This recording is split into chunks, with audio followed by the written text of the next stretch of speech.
You ask Tiger to solve. This deals with linear equations with one unknown. The final result is x equals 9/7. Let's solve it step by step. Simplify the expression. Expand the parentheses. Simplify the arithmetic. Expand the parentheses. Simplify the arithmetic.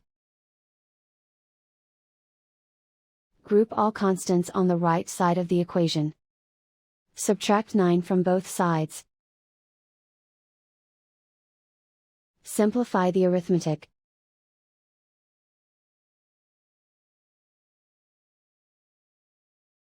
Isolate the x. Divide both sides by 7. Simplify the fraction. And so the final result is x equals 9/7.